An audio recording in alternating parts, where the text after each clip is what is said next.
यदि आप class 12th का स्टूडेंट हैं और आपकी बार बोर्ड का एग्जाम देने वाले हैं तो आज का क्लास आपके लिए काफ़ी स्पेशल होने वाला है, क्योंकि इसमें हम आज चर्चा करेंगे class 12th Bihar board Hindi जो कि 100 मार्क्स का पूछा जाता है कि 2021 में जो भी हिंदी का क्वेश्चन पूछा गया इंपॉर्टेंट क्वेश्चन उसका आज हम सोल्यूशन करेंगे, क्योंकि प्रीवियस ईयर क्वेश्चन का सोल्यूशन करना बहुत ही आवश्यक होता है। यदि आप एक बेहतर अंक लाना चाहते हैं, एक बेहतर मार्क्स लाना चाहते हैं, तो जितने भी पिछले 6 से 8 वर्षों में प्रश्न पूछा गया है उसका सोल्यूशन करना बहुत ही आवश्यक हो जाता है, तभी आप एक बेहतर अंक ला सकते हैं। तो चलिए स्टार्ट करते हैं बिना टाइम का इन्वेस्ट किए हुए। सबसे पहले हमारे पास पहला क्वेश्चन दिया हुआ है। पहला क्वेश्चन हमारे पास दिया हुआ है कि रक्षक शब्द में प्रत्यय है क्या? रक्षक शब्द में प्रत्यय क्या है? तो इसका जो करेक्ट आंसर हो जाए कि रक्षक शब्द में जो प्रत्यय है क्या है? अक प्रत्यय है। क्या रक्षक शब्द में अक प्रत्यय है? तो सबसे पहले जानते हैं हम लोग कि प्रत्यय उसको कहते हैं जो किसी शब्द के अंत में लगता है। क्या जो किसी शब्द के अंत में लगता है उसे क्या बोला जाता है? प्रत्यय बोला जाता है। तो यहाँ पे हमारा जो शब्द दिया हुआ है, क्या हमारे पास जो शब्द है क्या है? रक्षक है। क्या रक्षक जो शब्द है इसमें क्या प्रत्यय लगा हुआ? इसके अंत में यक प्रत्यय लगा हुआ, इसलिए इसका करेक्ट आंसर हो गया ऑप्शन नंबर सी। उसके बाद अगला प्रश्न के बारे में बात करते हैं। काफी इंपॉर्टेंट प्रश्न है कि परलोक शब्द में उपसर्ग है। तो उपसर्ग आ गया, तो उपसर्ग कहने का मतलब उपसर्ग उसको कहते हैं जब जो किसी शब्द के पहले लगता है। तो इसका जो करेक्ट आंसर हो जाएगा ऑप्शन नंबर ए। उसके बाद नेक्स्ट प्रश्न हमारे पास है, बहुत ही इंपॉर्टेंट प्रश्न है, तीसरा नंबर कि ज्ञान शब्द में उपसर्ग है। तो ज्ञान में उपसर्ग क्या आता है? ज्ञान सबसे पहले क्या उपसर्ग पहचानने का एक सिंपल सा तरीका होता है। जो हमारा मूल शब्द है, क्या मूल शब्द है उसको सबसे पहले पहचानिए। अज्ञान है क्या? यहाँ पे सॉरी क्या लिखा हुआ? अज्ञान। तो अज्ञान में जो मूल शब्द है क्या है? ज्ञान है। तो ज्ञान को यदि उसको हटा लेते हैं तो बचता है क्या?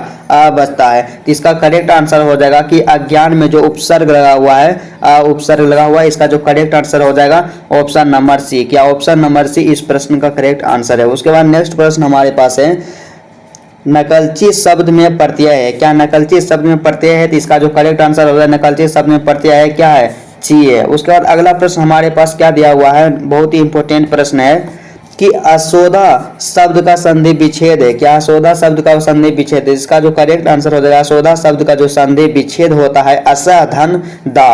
क्या असधन दा? इसका जो करेक्ट आंसर हो जाएगा ऑप्शन नंबर ए हो जाएगा करेक्ट आंसर। उसके बाद अगला प्रश्न हमारे पास है कि संसार शब्द का संधि विच्छेद है। क्या संसार शब्द का संधि विच्छेद है? तो संसार शब्द का जो संधि विच्छेद होता है क्या होता है? समधन सार। क्या समधन सार हो जाता है? क्या समधन सार हो जाता है? संसार शब्द का संधि विच्छेद हो जाता है।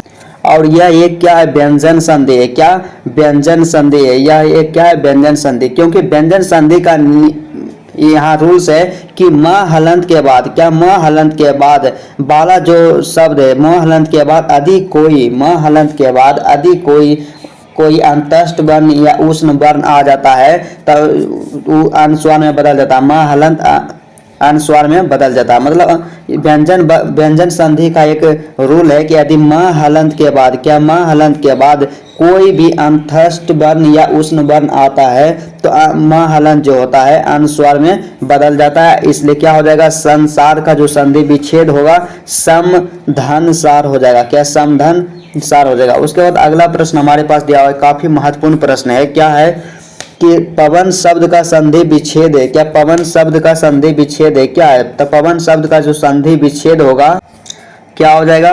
प प्लस अन। क्या प प्लस यन हो जाएगा पवन शब्द का संधि विच्छेद। क्या पवन शब्द का जो संधि विच्छेद होगा प प्लस अन हो जाएगा पवन शब्द का संधि विच्छेद। या क्या है? अन संधि है। क्या अन संधि है। उसके बाद अगला जो प्रश्न हमारे पास है, काफी इंपॉर्टेंट प्रश्न है कि उद्योग शब्द का संधि विच्छेद है। क्या उद्योग शब्द का संधि विच्छेद क्या है? तो उद्योग शब्द का जो संधि विच्छेद होगा उत धन योग होगा। क्या उत धन योग होगा उद्योग शब्द का संधि विच्छेद। उसके बाद अगला प्रश्न हमारे पास है, काफी इंपॉर्टेंट है कि कुहासा शब्द है। क्या है? कुहासा शब्द क्या स्त्रीलिंग है, पुल्लिंग है या उभयलिंग है? तो कुहासा जो शब्द है स्त्रीलिंग है, पुल्लिंग है। क्या कुहासा जो शब्द है क्या है? पुल्लिंग है। यहाँ पे क्या हो जाएगा? कुहासा जो शब्द है क्या हो जाएगा? पुल्लिंग शब्द। इसलिए प्रश्न संख्या 9 का आंसर हो जाएगा ऑप्शन नंबर ए। उसके बाद अगला प्रश्न है, घी शब्द है क्या? तो घी शब्द कौन सा स्त्रीलिंग है या पुल्लिंग है? तो घी जो शब्द है क्या हो जाएगा? स्त्रीलिंग। घी क्या है? स्त्रीलिंग शब्द है। उसके बाद अगला जो प्रश्न है काफी इंपॉर्टेंट प्रश्न है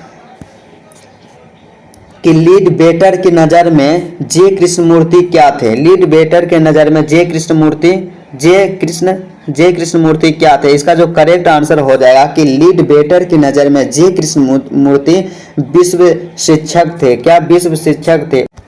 अगला प्रश्न हमारे पास दिया हुआ है, काफ़ी इंपॉर्टेंट है कि उदय प्रकाश का जन्म कब हुआ था। तो उदय प्रकाश का जो जन्म हुआ था 1952 ईस्वी में हुआ था। क्या उदय प्रकाश का जन्म हुआ था 1952 ईस्वी में। उसके बाद क्या तिरिच किस प्रकार की रचना है। तिरिच किस प्रकार की रचना है। तो इसका जो करेक्ट आंसर हो जाएगा कि तिरिच जो है आधुनिक त्रासदी है। क्या तिरिच जो चैप्टर है क्या है, आधुनिक त्रासदी है। उसके बाद अगला प्रश्न हमारे पास दिया हुआ है, काफ़ी इंपॉर्टेंट है, क्या है कि मोहन राकेश के बचपन का नाम क्या था। मोहन राकेश के बचपन का नाम क्या था। तो इसका जो करेक्ट आंसर हो जाएगा कि मोहन राकेश के बचपन का नाम जो था क्या था, मदन मोहन गुगलानी। क्या मोहन राकेश के बचपन का नाम था मदन मोहन गुगलानी था। इसलिए प्रश्न संख्या 14 का करेक्ट आंसर हो जाएगा ऑप्शन नंबर ए। उसके बाद अगला प्रश्न हमारे पास दिया हुआ है, काफी इंपॉर्टेंट है, 15 नंबर, कि कवि रघुवीर सहाय के पिता का क्या नाम था। कवि जो रघुवीर सहाय है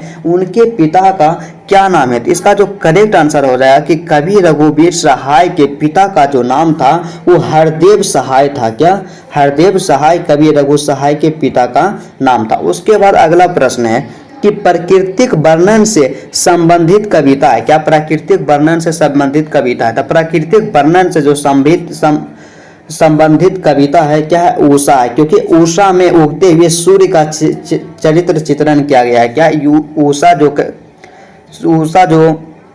चैप्टर है, जो कविता है, उसमें उगते हुए सूर्य का चित्रण किया गया, मतलब प्रकृति का विशेष वर्णन किया गया है। इसलिए इसका करेक्ट आंसर हो जाएगा कि प्राकृतिक वर्णन से संबंधित कविता उषा है। उसके बाद अगला प्रश्न हमारे पास है, क्या है कि कवियों का कवि किस कवि को कहा जाता है। क्या कवियों का कवि किस कवि को कहा जाता है। तो इसका जो करेक्ट आंसर होगा कि कवियों का कवि शमशेर बहादुर सिंह को कहा जाता है। क्या शमशेर बहादुर सिंह की कहा जाता है। उसके बाद अगला प्रश्न हमारे पास है, काफी इंपॉर्टेंट प्रश्न है और कई बार हमारे बोर्ड एग्जाम में पूछा गया कि भूषण की कविता में कौन सा रस पाया जाता है। तो भूषण की कविता में वीर रस पाया जाता है। क्या भूषण की कविता में वीर रस पाया जाता है। इसलिए प्रश्न संख्या 18 का जो करेक्ट आंसर हो गया ऑप्शन नंबर सी हो गया। उसके बाद अगला प्रश्न हमारे पास है, क्या है, काफी इंपॉर्टेंट प्रश्न है, बहुत ही महत्वपूर्ण प्रश्न है हमारे पास है कि जहां भय है वहीं मेधा हो सकती है। क्या जहां भय है वहीं मेधा हो सकती है।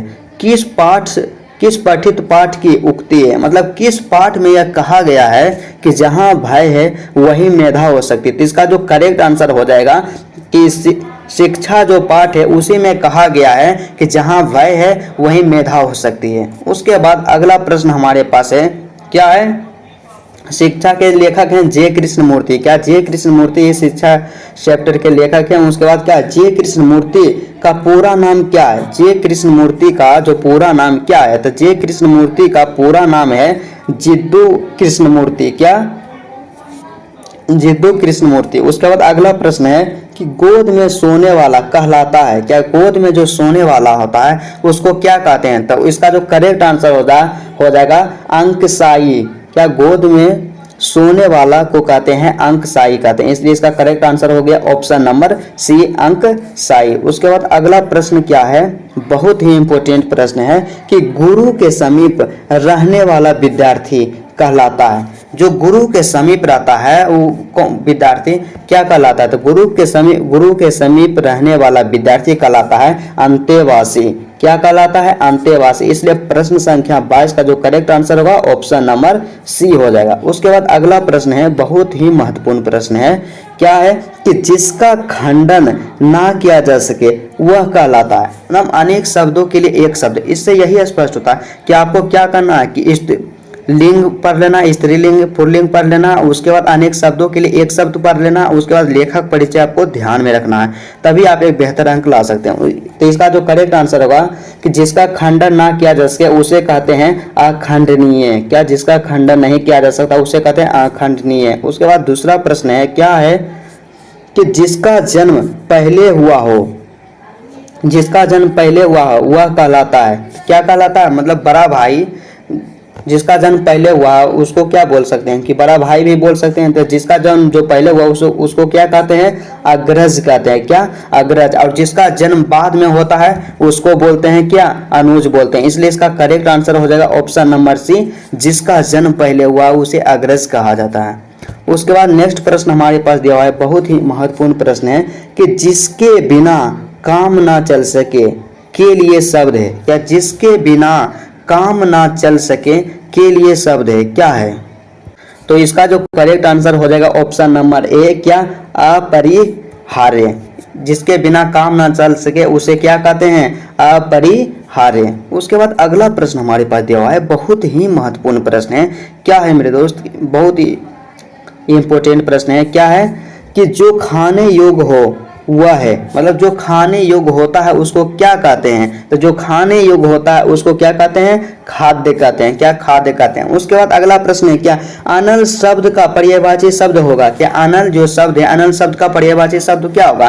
तो अनल शब्द को ही आग कहा जाता है। किसको, अनल शब्द को ही आग कहा जाता है। इसका मतलब यही हुआ कि आग का जो पर्यायवाची शब्द है क्या है, अनल है। इसमें उल्टा दे दिया क्योंकि प्रश्न हमसे अक्सर पूछता है कि आग का पर्यायवाची क्या होगा, तो यहाँ पे अनल हो जाता है, लेकिन यहाँ पे अनल पूछ दिया है और अनल का पर्यायवाची शब्द क्या हो जाएगा, आग। इसलिए पर्यायवाची शब्द पे भी विशेष ध्यान देना। उसके बाद अगला प्रश्न हमारे पास है, बहुत ही महत्वपूर्ण, आयुष्मान शब्द का पर्यायवाची होगा। क्या आयुष्मान जो शब्द है उसका पर्यायवाची क्या होगा। तो आयुष्मान का जो पर्यायवाची होता है चिरंजीव होता है। क्या, आयुष्मान का पर्यायवाची होता है चिरंजीव। उसके बाद अगला प्रश्न है हमारे पास, बहुत ही इंपॉर्टेंट है कि झंझट शब्द का पर्यायवाची होगा। क्या झंझट जो शब्द है उसका पर्यायवाची क्या हो जाएगा। तो झंझट का मतलब क्या हो गया, परेशानी हो गया। क्या, झंझट का मतलब हो गया परेशानी। इसलिए 29 का जो करेक्ट आंसर होगा ऑप्शन नंबर बी। उसके बाद अगला प्रश्न के बारे में बात करते हैं, काफी इंपॉर्टेंट प्रश्न है। अगला प्रश्न क्या है कि डरावना, क्या, डरावना शब्द का पर्यायवाची होगा। तो डरावना शब्द का जो पर्यायवाची होता है भयंकर होता है। मतलब यहाँ आप देख सकते हैं कि पर्यायवाची शब्द कितना हमारे एग्जाम में पूछा जाता है।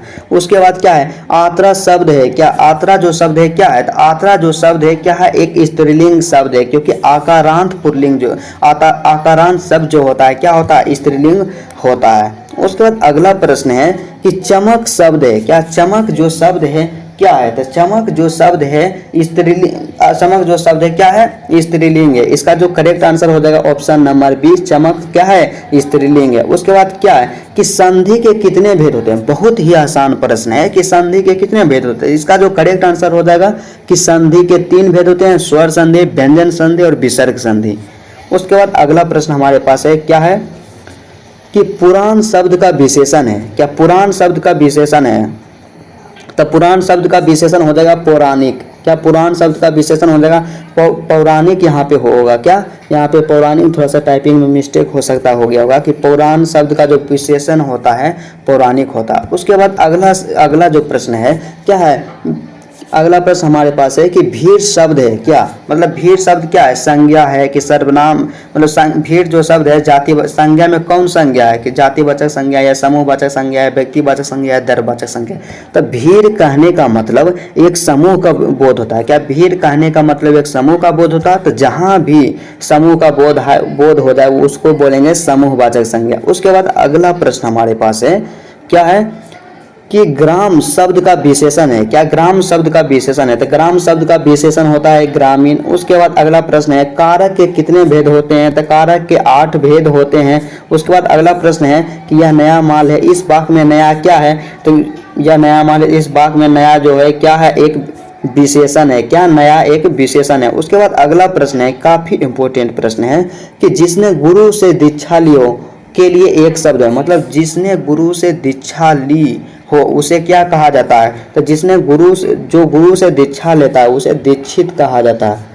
उसके बाद अगला प्रश्न है कि शिव का उपासक कहलाता है। काफी इंपॉर्टेंट प्रश्न है, कम से कम 3-4 वर्षों में पूछा गया है। तो इसका उत्तर हो जाएगा कि शैव। शिव का जो उपासक होता है शैव कहलाता है। उसके बाद नेक्स्ट प्रश्न है, अर्धनारीश्वर शीर्षक पाठ के लेखक कौन है। तो अर्धनारीश्वर शीर्षक पाठ के लेखक रामधारी सिंह दिनकर है। इसलिए इसका करेक्ट आंसर हो जाएगा ऑप्शन नंबर सी, अर्धनारीश्वर पाठ के लेखक रामधारी सिंह दिनकर, जिसमें रामधारी सिंह दिनकर कहते हैं कि अर्धनारीश्वर जो है शंकर और पार्वती का कल्पित रूप है।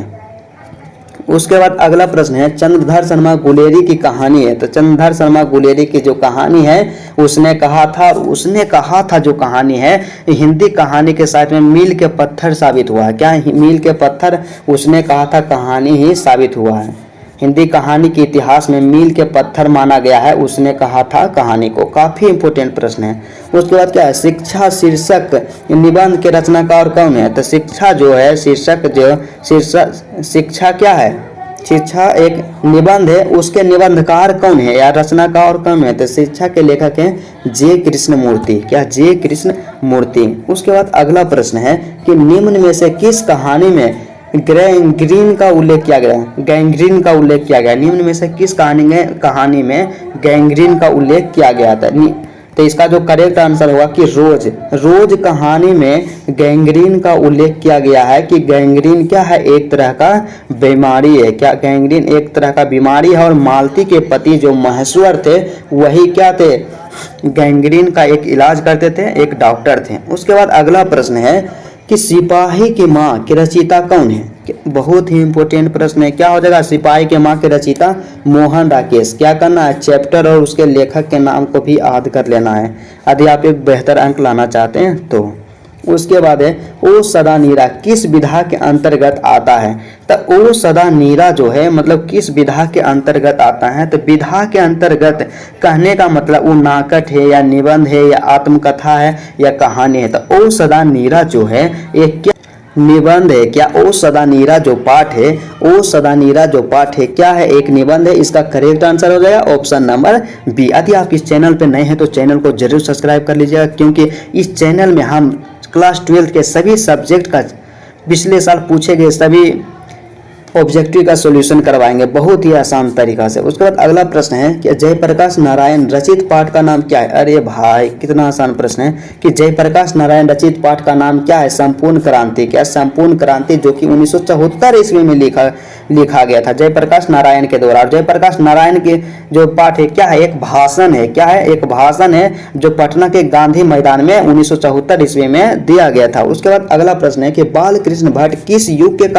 रचनाकार हैं। बाल कृष्ण भट्ट जो हैं भारतेंदु युग के रचनाकार हैं। क्या बाल कृष्ण भट्ट भारतेंदु युग के रचनाकार हैं। 49 नंबर में हमारे पास ना बहुत ही इंपोर्टेंट प्रश्न दिया हुआ है कि वैरवी रामायण किन की रचना है। तो सबसे पहले आपसे हम एक चीज पूछे हैं कि आप पद 1 और पद 2 पढ़े हैं। पद 1 के लेखक हैं सूरदास और पद 2 के लेखक हैं तुलसीदास। तो सूरदास भगवान श्री कृष्ण के बारे में बताते हैं, चर्चा करते हैं, जानकारी देते हैं और तुलसीदास जो है भगवान श्री राम के बारे में बताते हैं। और यहाँ पे क्या लिखा हुआ है, वैरवी रामायण। तो आप सीधे रामायण देखिए ना, तो रामायण लिखा हुआ है मतलब राम भगवान के चर्चा होंगे। यहाँ पे इसका करेक्ट आंसर हो जाएगा क्या, ऑप्शन नंबर सी।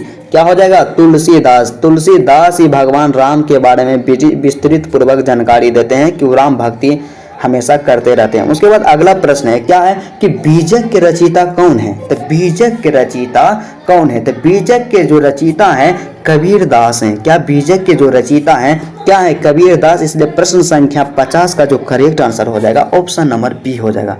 उसके बाद अगला प्रश्न हमारे पास दिया है कि सूरदास किस भाषा के कवि हैं। सूरदास जो हैं किस भाषा के कवि हैं। तो सबसे पहले बताइए मेरे दोस्त, ये तो हम पहले प्रश्न करवा दिए हैं, 2018 में भी आया था कि सूरदास किस भाषा के कवि है। तो फिर भी एक बार थोड़ा सा इसको रिवीजन करते हैं कि सूरदास किसका चर्चा करते हैं। तो सूरदास जी जो हैं भगवान कृष्ण के बारे में बताते हैं, चर्चा करते हैं। तो भगवान श्री कृष्ण जहाँ रहते थे उस क्षेत्र को क्या बोला जाता था, वज्र क्षेत्र बोला जाता था। अब वज्र क्षेत्र बोला जाता था तो इसका जो भाषा क्या हो जाएगा, वज्र भाषा। वज्र क्षेत्र का जो भाषा होता है वज्र भाषा होता है। इसलिए सूरदास किस भाषा के कवि हैं, वज्र भाषा के कवि हैं। उसके बाद अगला प्रश्न हमारे पास दिया हुआ है, काफी प्रश्न है 52 नंबर।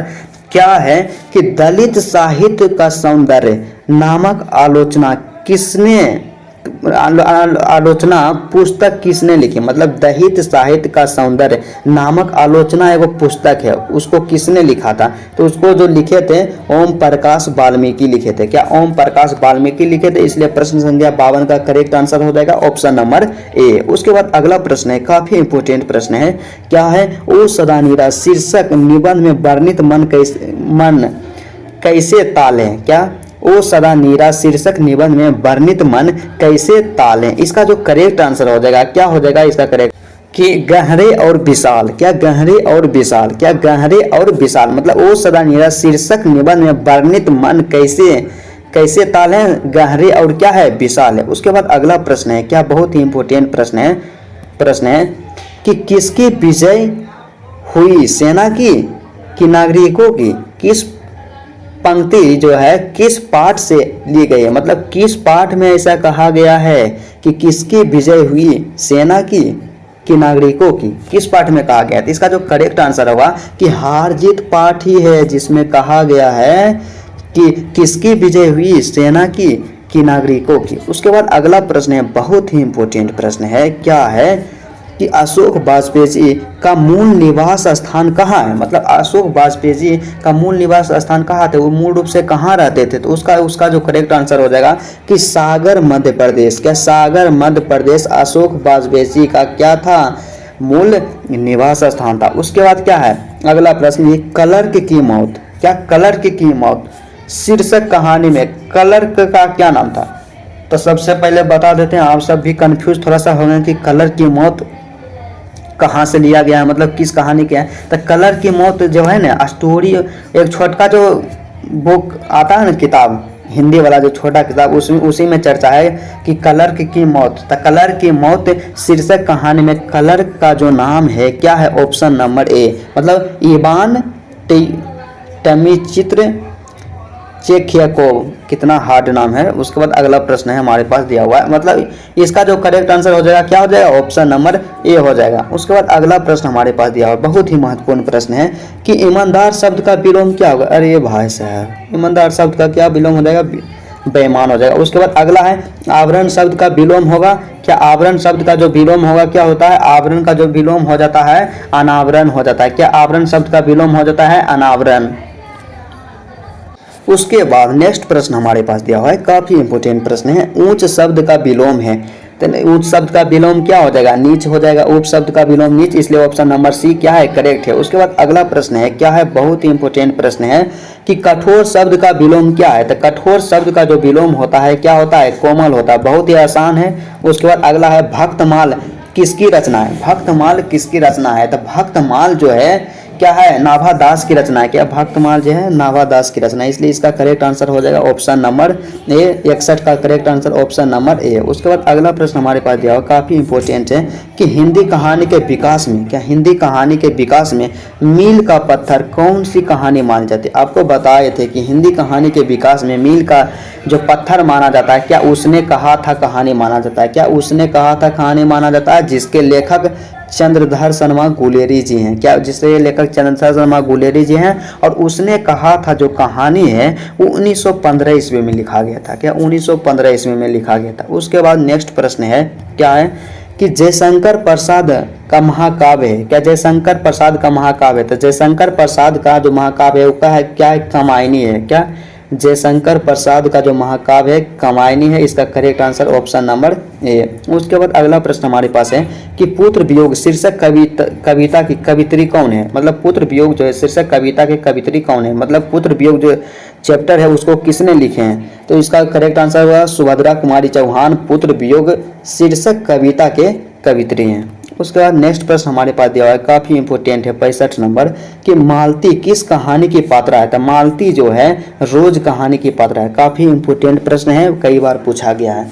उसके बाद नेक्स्ट प्रश्न क्या है हमारे पास, बहुत ही इंपोर्टेंट है कि ज्ञानेंद्रपति की कविता कौन सी है। ज्ञानेंद्रपति की कविता कौन सी है। तो इसका जो करेक्ट आंसर हो जाएगा कि ज्ञानेंद्रपति के जो कविता है गांव का घर है। क्या गांव का घर ही ज्ञानेंद्रपति का कविता है, इसलिए इसका करेक्ट आंसर हो जाएगा ऑप्शन नंबर ए। उसके बाद अगला है कि हिंदी साहित्य का सूर्य किसे कहा जाता है। हिंदी साहित्य का सूर्य किसे कहा जाता है। हिंदी साहित्य का जो सूर्य कहा जाता है सूरदास को कहा जाता है। क्या सूरदास को कहा जाता है, मतलब सूर्य से हो गया सूर्य, सूरदास भी हो गया, दोनों मिलता जुलता है। तो इसका करेक्ट आंसर हो जाएगा ऑप्शन नंबर ए, हिंदी साहित्य का सूर्य सूरदास को कहा जाता है। उसके बाद अगला प्रश्न हमारे पास दिया है, काफी इंपोर्टेंट प्रश्न है कि नाभा दास का काव्य रचना क्षेत्र था। नाभा दास का जो काव्य रचना क्षेत्र था क्या था। तो नाभा दास का काव्य रचना क्षेत्र जो था, मतलब किस क्षेत्र में वो अपना रचना करते थे काव्य के, तो उसका जो करेक्ट आंसर हो जाएगा वृंदावन। क्या वृंदावन नाभादास का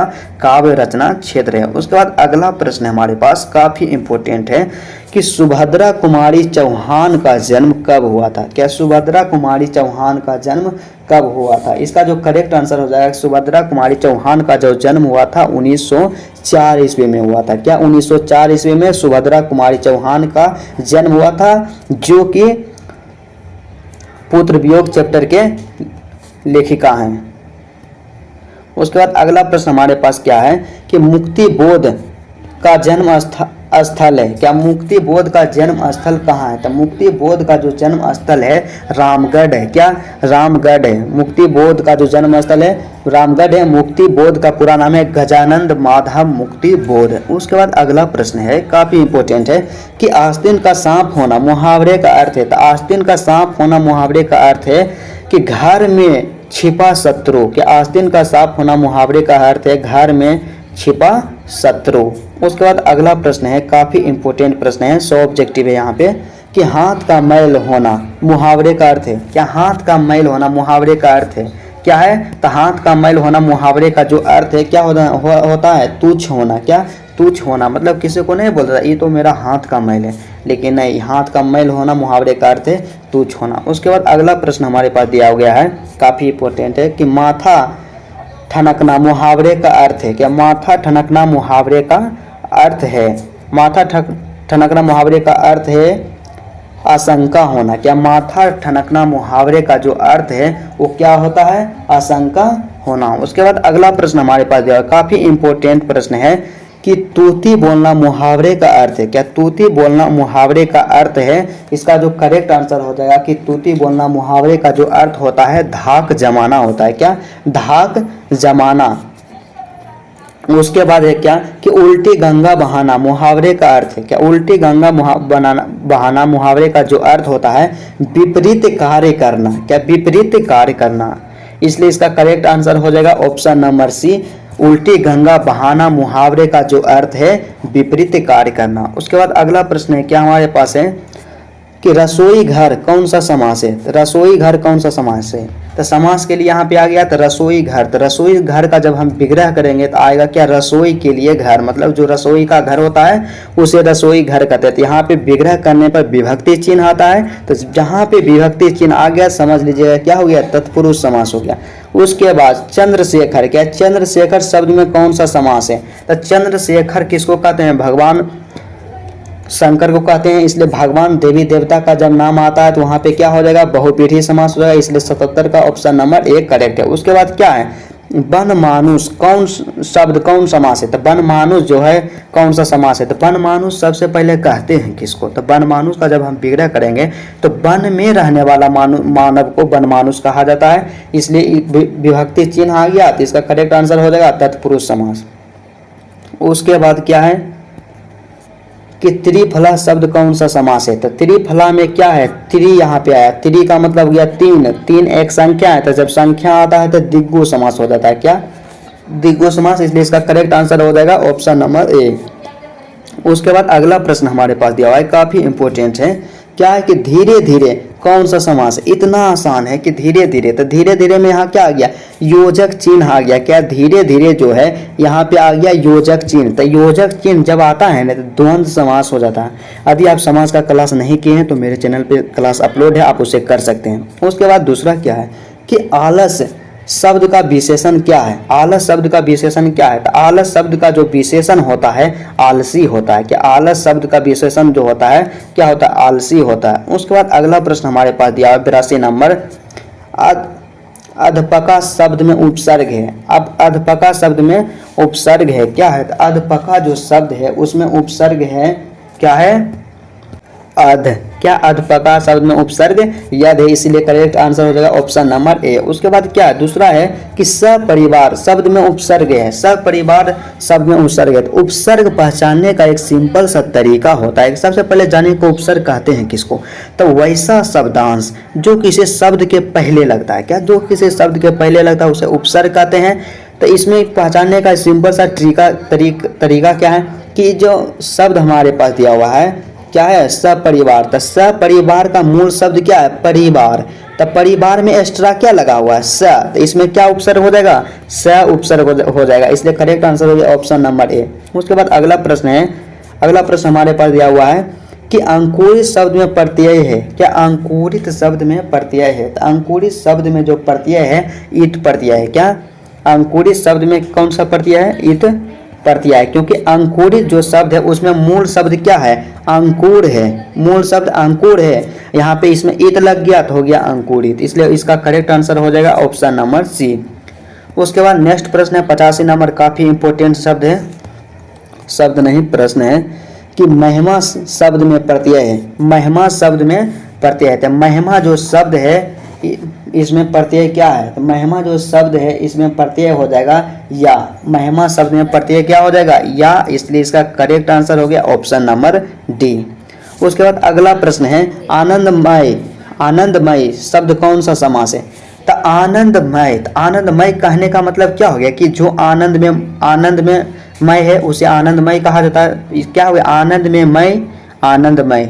यहाँ पे आनंद में जो मय रहता है उसको क्या कहते हैं, आनंदमय कहते हैं। तो यहाँ पे विभक्ति चिन्ह आ गया, इसलिए क्या हो गया तत्पुरुष समास। उसके बाद क्या है अगला प्रश्न कि नवरत्न शब्द कौन सा समास है। समास से कितना इंपॉर्टेंट प्रश्न पूछा जा रहा है, कई सारा पूछा जा रहा है, इसलिए समास बहुत ही आवश्यक है। तो समास यहाँ पे क्या है, शब्द दिया हुआ है नवरत्न। तो नवरत्न कहने का मतलब यहाँ पे रत्न नव आया, तो नव कहने का मतलब क्या, नव एक संख्या है। जब संख्या का बोध होता है तो वहाँ पे क्या होता है, दिग्गु समास। जब भी संख्या आए तो हमेशा दिग्गु समास होगा। क्या, जब भी संख्या आए हमेशा कौन होगा, दिग्गु समास। उसके बाद अगला प्रश्न है हमारे पास दिया हुआ है, काफी इंपॉर्टेंट समास है कि चंद्रमौली शब्द कौन सा समास है। तो चंद्रमौली क्या हो जाएगा, बहुव्रीहि समास हो जाएगा। यदि आपको समास में कंफ्यूजन है तो आप क्लास कर सकते हैं समास का। उसके बाद अगला प्रश्न है कि आकाश पाताल एक करना मुहावरे का अर्थ है। तो आकाश पाताल एक करना मुहावरे का अर्थ होता है सिंपल सा कठिन परिश्रम करना। उसके बाद अगला प्रश्न हमारे पास दिया हुआ है 90 नंबर में हमारे पास प्रश्न, काफी इंपॉर्टेंट प्रश्न है कि मुट्ठी में करना मुहावरे का अर्थ है। तो मुट्ठी में करना मुहावरे का अर्थ क्या होता है, बस में करना। क्या, मुट्ठी में करना मुहावरे का अर्थ होता है बस में करना, इसलिए इसका करेक्ट आंसर हो जाएगा ऑप्शन नंबर सी। क्या, ऑप्शन नंबर सी थोड़ा सा टेढ़ा हो गया है, बस में करना। उसके बाद अगला प्रश्न क्या है, अगला प्रश्न हमारे पास है कि पंचायती राज में क्या खो गया है। पंचायती राज में क्या खो गया था, पंचायती राज में पंच परमेश्वर खो गए हैं। क्या, पंचायती राज में पंच परमेश्वर खो गए, इसलिए 91 का करेक्ट आंसर हो जाएगा ऑप्शन नंबर सी।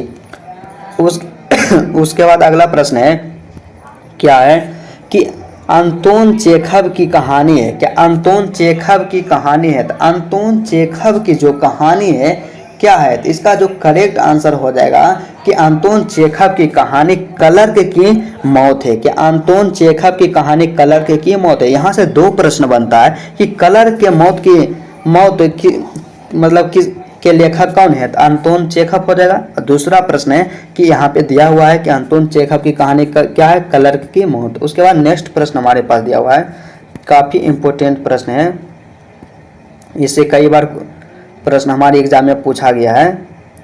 क्या है अगला प्रश्न, अगला प्रश्न हमारे पास है कि एक लेख और एक पत्र में भगत सिंह ने किसको पत्र लिखा था। तो एक लेख और एक पत्र में भगत सिंह ने सुखदेव को पत्र लिखे थे। क्या, सुखदेव को पत्र लिखे थे। उसके बाद क्या है, तेरी कुड़माई हो गई किस पात्र से संबंध है। तो कि तेरी कुड़माई हो गई उसने कहा था कहानी से संबंधित है। क्या, उसने कहा था कहानी से संबंधित है, क्योंकि लहना सिंह एक लड़की से कहता है कि तेरी कुड़माई हो गई। क्या, उसके बाद अगला प्रश्न है क्या है कि ज्ञानेंद्र पति किस प्रशासनिक पद पर थे। तो ज्ञानेंद्र पति जो थे कारा अधीक्षक थे। क्या, अधीक्षक थे। उसके बाद अगला प्रश्न है कि कृष्ण का विलोम होता है। क्या, कृष्ण का विलोम क्या होता है। कृष्ण का जो विलोम होता है शुक्ल होता है। क्या, कृष्ण का विलोम शुक्ल होता है।